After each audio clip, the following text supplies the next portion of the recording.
ជំរាបសួរពុកម៉ែបងប្អូនចាដែលកំពុងតាមដានចាការ live ចាតកតងទៅនឹងសុខភាពរបស់បងប្អូនខ្មែរធម្មជាតិចាថ្ងៃនេះនាងខ្ញុំមានកិត្តិយសចាជួបជាមួយលោកវិជ្ជបណ្ឌិត ភ័យរិទ្ធីដែលជាលោកវិជ្ជបណ្ឌិតប្រចាំសិប្បកម្មវត្តរបស់មនុស្សខ្មែរធម្មជាតិចាអញ្ចឹងថ្ងៃនេះដែរចាលោកគ្រូពេទ្យចានឹងចែករំលែកតកតងទៅនឹងសុខភាពចាមួយចំនួនដែលលោកតែងតែជួបប្រទេសចាជាញឹកញាប់នៅក្នុងស្រុកខ្មែររបស់យើងចាអញ្ចឹងថ្ងៃនេះចង់ដឹងថាតើលោកវិជ្ជបណ្ឌិតចាមានវិធានបទអ្វីដើម្បីលើកចែកជូនពុកម៉ែបងប្អូនចាអញ្ចឹងសូមទៅជួបលោកគ្រូពេទ្យទាំងអស់គ្នាជម្រាបសួរបាទជំរាបសួរសុខសប្បាយចាអរគុណច្រើនចាថ្ងៃនេះចាពិតជាមានកិត្តិយសមែនតើចាបានជួបលោកគ្រូពេទ្យចានិយាយទូទៅចាធ្វើការជាមួយគ្នាមិនប៉ុន្តែមិនសូវបានជួបគ្នាអញ្ចឹងណាចាអញ្ចឹងថ្ងៃនេះចាចង់ដឹងថាតើលោកគ្រូពេទ្យចាមានប្រធានបទអ្វីចាតើទៅនឹងសុខភាពទៅចែកជូនពុកម៉ែបងប្អូនចាបាទអរគុណច្រើនជាដំបូងខ្ញុំបាទសូមគោរពនិងជំរាបសួរដល់ពុកម៉ែបងប្អូនទាំងអស់ដែលកំពុងទស្សនានៅក្នុងពេលនេះខ្ញុំបាទវិជ្ជបណ្ឌិត ភ័យរិទ្ធីជាវិជ្ជបណ្ឌិតប្រចាំនៅសិប្បកម្មវត្តមរុំខ្មែរធម្មជាតិហើយក្នុងថ្ងៃនេះខ្ញុំលើកយកអត្ថបទមួយទាក់ទងជាមួយនឹងជំងឺទឹកនោមផ្អែមដែលពុកម៉ែបងប្អូនប្រកាសជាស្គាល់ហើយជំងឺទឹកនោមផ្អែមគឺជាជំងឺពេញនិយម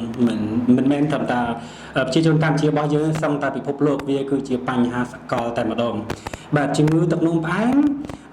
ជាបើសិនជានិយាយពីពាក្យបច្ចេកទេសវិញគេអត់និយាយជំងឺទឹកនោមផ្អែមទេគេនិយាយជំងឺលើសជាតិស្ករក្នុងសរសៃឈាមតែពុកម៉ែបងប្អូនគឺយល់ហើយជំងឺទឹកនោមផ្អែមគឺមានន័យថាជំងឺលើសជាតិស្ករក្នុងសរសៃឈាមនឹងតែម្ដងបាទជំងឺទឹកនោមផ្អែមឬក៏ជំងឺជាតិស្ករនៅការកើនឡើងជាតិស្ករនៅក្នុងសរសៃឈាមហ្នឹងគឺវាកើតឡើងនៅពេលដែលកម្រិតជាតិស្ករក្នុងសរសៃឈាមរបស់យើងកើនឡើងខ្ពស់លើសពីធម្មតាដោយសារតែលំពែនមិនអាចផលិតហូម៉ូនអាំងស៊ូលីនបានឬក៏លំពែនផលិតហូម៉ូនអាំងស៊ូលីនមិនបានគ្រប់គ្រាន់ពេលខ្លះលំពែនអាចផលិតហូម៉ូនអាំងស៊ូលីនបានក៏ប៉ុន្តែហូម៉ូនអាំងស៊ូលីនវាអត់មានសមត្ថភាពក្នុងការធ្វើការដែលជាហេតុធ្វើឲ្យមានការចាលនៅជាតិស្ករក្នុងសរសៃឈាមដែលធ្វើឲ្យកើតមានជំងឺលើសជាតិស្ករក្នុងសរសៃឈាមដែលគេហៅថាជំងឺទឹកនោមផ្អែមនេះឯងបាទជំងឺទឹកនោមផ្អែមជាទូទៅយើងបែងចែកវាជាពីរប្រភេទធំប្រភេទទី1និងប្រភេទទី2ជំងឺទឹកនោមផ្អែមប្រភេទទី1គឺកើតឡើងដោយសារតែលំពែងអសមត្ថភាពក្នុងការផលិតហូម៉ូនអាំងស៊ូលីនបានន័យថានៅក្នុងខ្លួនរបស់យើងអត់មានការផលិតហូម៉ូនអាំងស៊ូលីនទេចំពោះជំងឺទឹកនោមផ្អែមប្រភេទទី2កើតឡើងដោយសារតែលំពែងផលិតហូម៉ូនអាំងស៊ូលីនអត់បានគ្រប់គ្រាន់ឬក៏ហូម៉ូនអាំងស៊ូលីនធ្វើការមិនបានត្រឹមត្រូវដែលជាហេតុធ្វើឲ្យកើតមានជំងឺទឹកនោមផ្អែមដូចគ្នាបើយើងនិយាយថាជំងឺទឹកនោមផ្អែមពាក់ព័ន្ធជាមួយនឹងហូម៉ូនអាំងស៊ូលីនតើអ្វីទៅជាហូម៉ូនអាំងស៊ូលីនហូម៉ូនអាំងស៊ូលីនគឺជាហូម៉ូនដែលផលិតឡើងដោយកោសិកានៅក្នុងលំពែងដែលវាមានតួនាទីចាប់យកជាតិស្ករក្នុងសរសៃឈាមទៅឲ្យកោសិកាប្រើប្រាស់ទៅជាថាមពលអញ្ចឹងឧទាហរណ៍ថាយើងញ៉ាំអាហារដែលមានជាតិស្ករចូលមកក្នុងខ្លួនរបស់យើងអញ្ចឹងជាតិស្ករត្រូវបានបែកចូលទៅក្នុងសរសៃឈាមនៅពេលដែលជាតិស្ករចូលទៅក្នុងសរសៃឈាមហើយលំពែងនឹងផលិតហូម៉ូនអាំងស៊ូលីនដើម្បីចាប់យកជាតិស្ករពីក្នុងសរសៃឈាមទៅឲ្យកោសិកាប្រើប្រាស់ទៅជាថាមពលតែកាលណាលំពែងអាចផលិតហូម៉ូនអាំងស៊ូលីនបានឬក៏ហូម៉ូនអាំងស៊ូលីនអត់មានគ្រប់គ្រាន់ឬក៏ហូម៉ូនអាំងស៊ូលីនអត់មានសមត្ថភាពចាប់យកជាតិស្ករចេញពីសរសៃឈាមទៅឲ្យកោសិកាប្រើប្រាស់ទៅជាថាមពលទេធ្វើឲ្យជាតិស្ករនឹងវាចាលក្នុងសរសៃឈាមដែលយើងហៅថាជំងឺលើសជាតិស្ករក្នុងសរសៃឈាមឬក៏ជំងឺទឹកនោមផ្អែមនេះឯងបាទបន្តមកទៀតយើងនិយាយអំពីកត្តាប្រឈមមុខតើកត្តាអីខ្លះដែលធ្វើឲ្យយើងប្រឈមមុខខ្ពស់ក្នុងការកើតមានជំងឺទឹកនោមផ្អែមកត្តាប្រឈមមុខខ្ញុំបែងចែកជាពីរដូចគ្នាកត្តាប្រឈមមុខដែលអាចជៀសវាងបានហើយនិងកត្តាប្រឈមមុខដែលមិនអាចជៀសវាងបានកត្តាប្រឈមមុខដែលអាចជៀសវាងបានមានដូចជាធាត់លើសទម្ងន់អ្នកដែលអត់សូវធ្វើលំហាត់ប្រាណអ្នកដែលមានជំងឺលើសឈាមអ្នកដែលមានជំងឺលើសជាតិខ្លាញ់អ្នកជក់បារីអ្នក stress ឬក៏គិតច្រើនអ្នកដែលគេងអត់បានគ្រប់គ្រាន់គឺវាអាចជំរុញឲ្យយើងមានហានិភ័យខ្ពស់ក្នុងការកើតមានជំងឺទឹកនោមផ្អែមហើយកត្តាដែលអាចជៀសវាងបានហ្នឹងមានន័យថាយើងអាចការពារវាបានឧទាហរណ៍ថាយើងធាត់លើទម្ងន់អញ្ចឹងទៅយើងអាចសម្រត់ទម្ងន់ដើម្បីការពារកាត់បន្ថយហានិភ័យនៃការកើតមានជំងឺ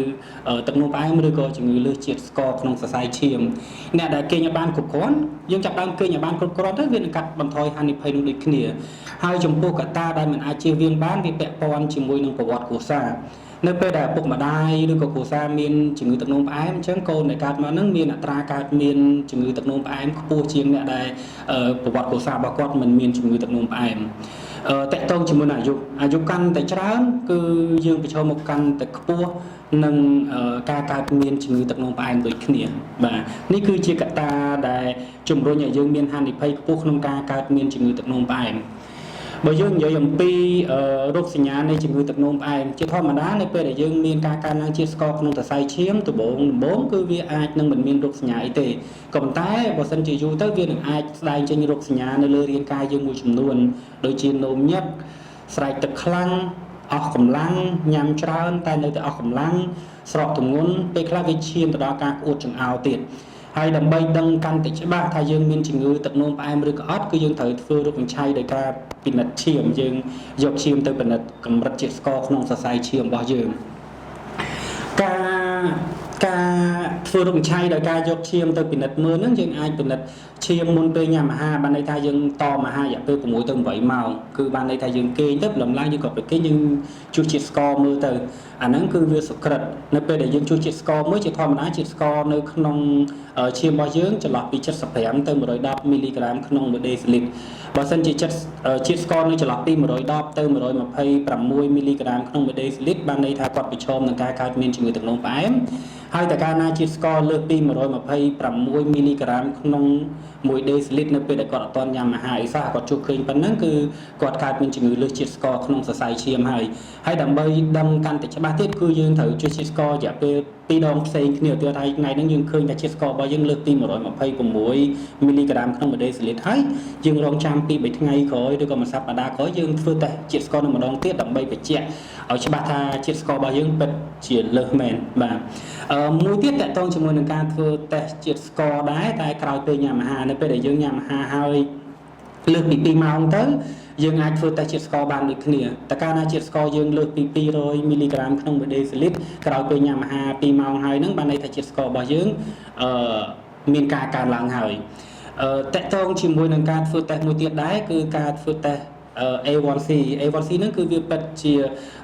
មានសារៈសំខាន់សម្រាប់អ្នកដែលចង់ដឹងថាខ្លួនកើតមានជំងឺទឹកនោមផ្អែមឬក៏ភាពធ្ងន់ធ្ងរនៃជំងឺទឹកនោមផ្អែមយើងអញ្ចឹងបើសិនជាគាត់កើតមានជំងឺទឹកនោមផ្អែមឬក៏គាត់ស្ថិតនៅក្នុងកត្តាប្រឈមនឹងការកើតមានជំងឺទឹកនោមផ្អែមការធ្វើតេស្ត A1C គឺវាពិតជាមានសារៈសំខាន់សម្រាប់កំណត់ពីកម្រិតនិងភាពធ្ងន់ធ្ងរនៃជំងឺទឹកនោមផ្អែមយើងបានយ៉ាងសុក្រិតបន្តមកទៀតយើងនិយាយអំពីផលវិបាកនៃជំងឺទឹកនោមផ្អែមតែកាលណាយើងកើតមានជំងឺទឹកនោមផ្អែមហើយយើងគ្រប់គ្រងកម្រិតជាតិស្ករក្នុងសរសៃឈាមយើងមិនបានត្រឹមត្រូវបរិយាវានៅតែបន្តលើសជាតិស្ករក្នុងសរសៃឈាមរបស់យើងលើសច្រើនជាងធម្មតាវានឹងបង្កទៅជាផលវិបាកជាច្រើនហើយផលវិបាកទាំងអស់មានដូចជាជំងឺសរសៃឈាមខួរក្បាលវាអាចវិវត្តទៅជាជំងឺលើសឈាមកើតមានជំងឺសរសៃឈាមផ្សេងនៅក្នុងរាងកាយរបស់យើងវាអាចធ្វើឲ្យយើងងងឹតភ្នែកឬក៏ស្វាំងភ្នែកវាអាចធ្វើឲ្យយើងស្ពឹកដៃស្ពឹកជើងហើយងាយនឹងកើតមានដំបៅនៅតាមអវយវៈខាងចុងហើយបើកើតមានដំបៅហើយគឺវាមិនងាយជាទេហើយអ្វីដែលធ្ងន់ធ្ងរជាងនេះទៀតនោះបើសិនជាយើងបរាយបរោយឲ្យកើតមានជំងឺលើសជាតិស្ករក្នុងសរសៃឈាមរ៉ាំរ៉ៃនោះវានឹងធ្វើឲ្យខូចតម្រងនោមផងដែរអញ្ចឹងនេះគឺជាផលវិបាកធ្ងន់ធ្ងរហើយតែកាលណាកើតមានផលវិបាកទាំងអស់នោះហើយវាគឺមានការលំបាកក្នុងការព្យាបាលនិងកែខៃវាឲ្យត្រឡប់មកដូចធម្មតាវិញអញ្ចឹងអ្វីដែលសំខាន់គឺយើងត្រូវតែការពារគ្រប់គ្រងកម្រិតជាតិស្ករក្នុងសរសៃឈាមរបស់យើងឲ្យបានល្អដើម្បីការពារការកើតមានផលវិបាកទាំងនោះបាទបន្តមកទៀតយើងនិយាយអំពីការព្យាបាលជំងឺទឹកនោមផ្អែមចំពោះអ្នកដែលកើតមានជំងឺទឹកនោមផ្អែមដំណាក់កាលដំបូងហើយជាតិស្កររបស់គាត់មិនទាន់កើនឡើងខ្លាំងទេយើងអាចអនុវត្តការព្យាបាលដោយមិនប្រើប្រាស់ថ្នាំបានន័យថាយើងអនុវត្តការព្យាបាលដោយការការពារនេះឯងគឺយើងចំពោះអ្នកដែលអាចអនុវត្តវិធីសាស្ត្រកែប្រែទម្លាប់ក្នុងការរស់នៅវាមិនត្រឹមតែជួយកាត់បន្ថយហានិភ័យនៃការកើតមានជំងឺទឹកនោមផ្អែមទេវាថែមទាំងជួយកាត់បន្ថយកម្រិតជាតិស្ករក្នុងខ្លួនរបស់យើងបានទៀតដែលការការពារទាំងអស់មានដូចជាការតមអាហារដែលមានជាតិផ្អែមខ្លាំងការតមអាហារដែលមានជាតិប្រៃខ្លាំងឬក៏អាហារដែលមានជាតិខ្លាញ់សម្រាប់អ្នកដែលធាត់លើទម្ងន់ត្រូវតែសម្រកទម្ងន់អ្នកដែលអត់សូវធ្វើលំហាត់ប្រាណគួរតែចាប់ដើមធ្វើលំហាត់ប្រាណហើយការធ្វើលំហាត់ប្រាណដែលល្អបំផុតនោះគឺការធ្វើលំហាត់ប្រាណមួយថ្ងៃឲ្យបានកន្លះម៉ោងហើយមួយសប្តាហ៍ឲ្យបាន5ថ្ងៃទៅហើយការហាត់ប្រាណដែលល្អនិងមានសុវត្ថិភាពដូចជាការរត់ការជិះកង់និងការហែលទឹកជាដើមហើយយើងត្រូវញ៉ាំបន្លែនិងផ្លែឈើឲ្យបានច្រើនតែគួរបញ្ជាក់ដែរថាផ្លែឈើដែលមានជាតិស្ករច្រើនផ្លែឈើដែលផ្អែមខ្លាំងក៏យើងគួរកាត់បន្ថយដូចគ្នាដែរហើយមួយទៀតគឺយើងត្រូវតមចំពោះអ្នកដែលពិសាគ្រឿងស្រវឹងឬក៏ជក់បារីគឺអាចផ្អាកការជក់បារីឬក៏កាត់បន្ថយការទទួលទានគ្រឿងស្រវឹងទៅវាជួយកាត់បន្ថយហានិភ័យនិងបន្ថយជាតិស្ករក្នុងសរសៃឈាមយើងបានល្អផងដែរបាទ ចំពោះអ្នកដែលមានបញ្ហាលើសជាតិស្ករហើយយើងអនុវត្តវិធីសាស្ត្រការពារហើយនៅតែបន្តឡើងជាតិស្ករដដែលជាតិស្ករអត់ចុះបានល្អទេយើងអាចឈានទៅដល់ការប្រើប្រាស់ថ្នាំលេបហើយបើសិនជាការប្រើប្រាស់ថ្នាំលេបវាអត់មានប្រសិទ្ធភាពជាតិស្ករនៅតែឡើងខ្ពស់គឺយើងត្រូវបន្តទៅការព្យាបាលផ្សេងទៀតគឺការចាក់អាំងស៊ូលីននេះឯងដើម្បីគ្រប់គ្រងកម្រិតជាតិស្ករក្នុងសរសៃឈាមរបស់យើងបាទទាំងនេះសិតសឹងតែជាចំណេះដឹងខ្លីៗសង្ខេបអំពីជំងឺទឹកនោមផ្អែមបាទសូមអរគុណចាអរគុណចាលោកគ្រូពេទ្យចាដែលចំណាយពេលដ៏មានតម្លៃចាមកចែករំលែកតាក់ទងទៅនឹងជំងឺទឹកនោមផ្អែមចាជូនទៅដល់ពុកម៉ែបងប្អូនចាដែលកំពុងតែទស្សនាចាកម្មវិធីចាសុខភាពជាមួយនឹងវត្តបរមខ្មែរធម្មជាតិផងដែរចាហើយបើសិនជាពុកម៉ែបងប្អូនចាមានបញ្ហាសុខភាពដូចមានចម្ងល់តាក់ទងនឹងផលិតផលចាលោកអ្នកអាចឆាតចូល page ក៏ដូចជាខមស្នាក់ការកណ្ដាលបានដើម្បីសាកសួរព័ត៌មានទាក់ទងនឹងសេវាកម្មរបស់វត្តរំផ្នែកធម្មជាតិចាអញ្ចឹងមានខ្ញុំបុត្រចនាចានឹងលោកវិជ្ជបណ្ឌិតភេងទីចាសូមជូនពរឲ្យពុកម៉ែបងប្អូនចាមានសុខភាពល្អចានឹងធ្វើដំណើរចាជួបតែសេចក្តីសុខសេចក្តីចម្រើនចាសូមអរគុណ